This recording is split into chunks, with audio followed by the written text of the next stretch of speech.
ನಾವು ಉತ್ತರ ಕರ್ನಾಟಕ ಮಂದಿಗೆ ಬ್ಯಾಸ್ಗೆ ಶುರು ಆಯ್ತು ಅಂದ್ರೆ ಸಾಕ್ರಿ ಉಳ್ಳಾಗಡ್ಡಿ ಖಾರ ಮಾಡದ್ರಿ. ಹಾಗೆ ನಮ್ಮ ಜೋಳದ ರೊಟ್ಟಿ ಸರಿ ಉಣ್ಣದ್ರಿ.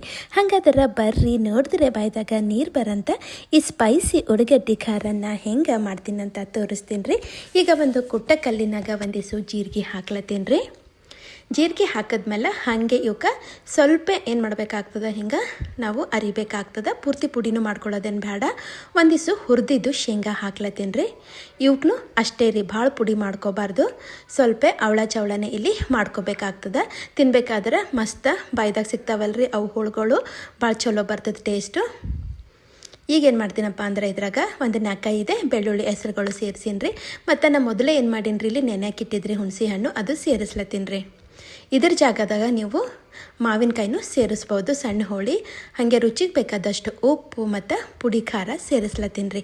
ಈಗ ನೋಡಿರಿ, ಇಲ್ಲಿ ಒಂದು ಮಸಾಲೆ ತೋರಿಸ್ಲತ್ತೀನಿ ರೀ. ಇದು ನಮ್ಮದು ಉತ್ತರ ಕರ್ನಾಟಕ ಸ್ಪೆಷಲ್ಲು ಮಸಾಲೆ ಖಾರ ಅದ ರೀ. ಪ್ಯೂರ್ ಹೋಮ್ ಮೇಡ್ ಅದ ರೀ, ಹೈಜಿನಿಕ್ಕಾಗಿ ಮಾಡ್ಯಾರಿ. ನಿಮಗೂ ಬೇಕಂದ್ರೆ ಸ್ಕ್ರೀನ್ ಮೇಲೆ ಕಾಣೋ ನಂಬರಿಗೆ ಕಾಂಟ್ಯಾಕ್ಟ್ ಮಾಡಿರಿ, ನೀವೆಲ್ಲೇ ಇದ್ರೂ ಅವರು ಕಳಿಸ್ತಾರೆ ರೀ. ಅದನ್ನು ಸ್ವಲ್ಪ ಇಲ್ಲಿ ಅಂದ್ರೇನು ರೀ, ಮಸಾಲೆ ಖಾರನೂ ಇದ್ರಾಗ ಸೇರಿಸ್ಬಿಡ್ತೀನಿ ರೀ. ಅದು ಇಲ್ಲಂದ್ರೆ ಹಾಗೆ ಮಾಡ್ಕೋರಿ, ಆದರೆ ಅದು ಹಾಕ್ತಾರೆ ಇದ್ರ ಟೇಸ್ಟು ಡಬಲ್ ಟ್ರಿಪಲ್ ಆಗಿಬಿಡ್ತದೆ ರೀ.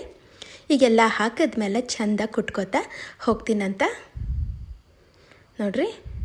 ಎಲ್ಲ ಹಿಂಗೆ ಮಿಕ್ಸ್ ಮಾಡ್ಕೋತೀನಂತ ಮತ್ತೊಂದು ಸ್ವಲ್ಪ ಕುಡ್ತೀನಂದ್ರೆ ಎಷ್ಟು ಕುಟ್ತೇವೋ ಅಷ್ಟು ಟೇಸ್ಟ್ ಜಾಸ್ತಿ ಆಗ್ತದೆ. ಈಗ ಇದ್ರಾಗ ಉಳ್ಳಾಗಡ್ಡಿ ಹೋಳಿ ಸೇರಿಸ್ಲತ್ತೀನಿ ರೀ. ಸಣ್ಣ ಹೋಳಿ ಉಳ್ಳಾಗಡ್ಡಿ ಹಾಕ್ಬಿಡ್ತೀನಂತ್ರಿ.